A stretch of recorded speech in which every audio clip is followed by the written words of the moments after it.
শুক্রবার শহর কলকাতা সহ গোটা দক্ষিণবঙ্গে ভারী থেকে অতি ভারী বৃষ্টির সম্ভাবনার কথা জানাচ্ছে আলিপুর হাওয়া অফিস। পাশাপাশি উত্তরবঙ্গের ছবিটাও কিন্তু একই রকম থাকতে চলেছে।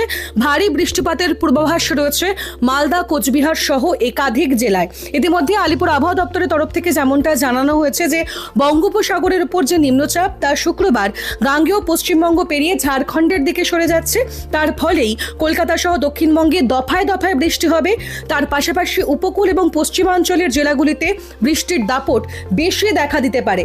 অন্যদিকে পশ্চিম মেদিনীপুর ও ঝাড়গ্রামে ভারী বৃষ্টির লাল সতর্কতা জারি করেছে আলিপুর হাওয়া অফিস। দক্ষিণ 24 পরগনা, পূর্ব মেদিনীপুর, পুরুলিয়া, বাঁকুড়ায় কমলা সতর্কতা জারি রয়েছে। কলকাতা, হাওড়া, হুগলি সহ বেশ কয়েকটি জেলায় হলুদ সতর্কতা জারি করা হয়েছে। নিম্নচাপের গতিপথ বদল হওয়ার কারণেই কিন্তু কলকাতার পূর্বাভাস অনুযায়ী এই যে বৃষ্টি হওয়ার কথা ছিল এর আগে, সেই বৃষ্টিটা হয়নি। তবে শুক্রবার ভারী বৃষ্টির সম্ভাবনা রয়েছে। উত্তরবঙ্গেও বৃষ্টির সম্ভাবনা রয়েছে। সপ্তাহের শেষে কিন্তু সেখানে ভয়ঙ্কর বৃষ্টির দাপট বাড়তে পারে। দার্জিলিং, জলপাইগুড়ি, কালিম্পং, আলিপুরদুয়ার ও কোচবিহারে ভারী থেকে অতি ভারী বৃষ্টিপাতের সম্ভাবনার কথা জানিয়েছে আলিপুর হাওয়া অফিস। কলকাতায় বজ্রবিদ্যুৎ সহ ভারী বৃষ্টিপাত ও ঝোড়ো হাওয়ার সম্ভাবনা রয়েছে। আলিপুর আবহাওয়া দপ্তর ইতিমধ্যেই জানিয়েছে যে দফায় দফায় বৃষ্টিপাত হতে পারে কলকাতায়। উপকূল ও পশ্চিমাঞ্চলে দাপট বেশি থাকবে। পশ্চিম মেদিনীপুর ও ঝাড়গ্রামের বিভিন্ন জায়গায় বৃষ্টিপাতের জন্য লাল সতর্কতা জারি করা হয়েছে। দক্ষিণ 24 পরগনা, পূর্ব মেদিনীপুর, পুরুলিয়া, বাঁকুড়ায় কমলা সতর্কতা। এই জেলাগুলি থেকে ভারী থেকে মাঝারি বৃষ্টিপাত হতে পারে। কলকাতা, হাওড়া, হুগলি, উত্তর 24 পরগনা, পূর্ব বর্ধমান এবং পশ্চিম বর্ধমানে মাঝারি বৃষ্টিপাতের হলুদ সতর্কতা জারি রয়েছে। আবহাওয়া দপ্তর ইতিমধ্যেই জানিয়েছে যে পূর্বাভাস তারা দিয়েছিল, বঙ্গোপসাগরে তৈরি হওয়া নিম্নচাপটি এদিন সকালে গাঙ্গেয় পশ্চিমবঙ্গের পাশ দিয়ে ঝাড়খণ্ডের দিকে সরে যাবে, যার ফলে এই যাত্রাপথেই পশ্চিমাঞ্চলের বিভিন্ন জায়গায় বৃষ্টিপাতের সম্ভাবনা বাড়তে পারে। উত্তরবঙ্গে যে বৃষ্টিপাতের পূর্বাভাস আলিপুর আবহাওয়া দপ্তর দিয়েছে, যেমন দার্জিলিং এবং জলপাইগুড়িতে বজ্রপাতের সম্ভাবনা রয়েছে, বৃষ্টি হতে পারে ভয়ঙ্কর।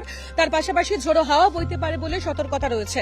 উত্তরবঙ্গের যে বৃষ্টিপাতের দাপট দেখা যাচ্ছে তা দেখা যাবে দার্জিলিং, জলপাইগুড়ি, কালিম্পং, আলিপুরদুয়ার, কোচবিহারে ভারী থেকে অতি ভারী বৃষ্টি এবং উত্তর দিনাজপুর, দক্ষিণ দিনাজপুর, মালদায় হতে পারে বিক্ষিপ্ত বৃষ্টি। আবহাওয়াবিদরা যেমনটা জানাচ্ছেন যে নিম্নচাপের গতিপথ শেষ মুহূর্তে কিছুটা বদলে যাওয়াতেই কলকাতার পূর্বাভাস অনুযায়ী বৃষ্টি হয়নি। তবে বৃহস্পতিবার দুপুর 2:30 নাগাদ উপগ্রহ চিত্র এবং রাডারে দেখা গিয়েছে নিম্নচাপের মূল যে অংশ তা কলকাতার উপর দিয়ে এগোচ্ছে, কিন্তু সেটি আচমকাই দক্ষিণ পশ্চিমে সরে যায়, যার ফলে কলকাতা, হাওড়া, হুগলিতে অতি ভারী বৃষ্টি বলয় সেই জায়গা থেকে অর্থাৎ সেই লোকেশন থেকে সরে যেতে শুরু করে। তবে বিপরীতে দক্ষিণ 24 পরগনা, পূর্ব মেদিনীপুরে বৃষ্টির পরিমাণ বাড়তে থাকে।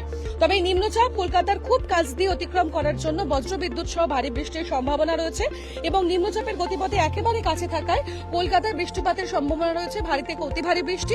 এবং দক্ষিণবঙ্গ যেমনটা জানালাম, উত্তরবঙ্গেও কিন্তু বেশ কিছু জায়গায় ভারী থেকে অতি ভারী বৃষ্টি হবে এবং বেশ কিছু জায়গায় একেবারে লাল সতর্কতা থেকে শুরু করে হলুদ এবং কমলা সতর্কতা জারি করে রেখেছে আলিপুর আবহাওয়া দপ্তর। ক্যামেরায় মৈনাক বাগচির সঙ্গে আমি তনুশ্রী চ্যাটার্জি, এই সময় লাইভ।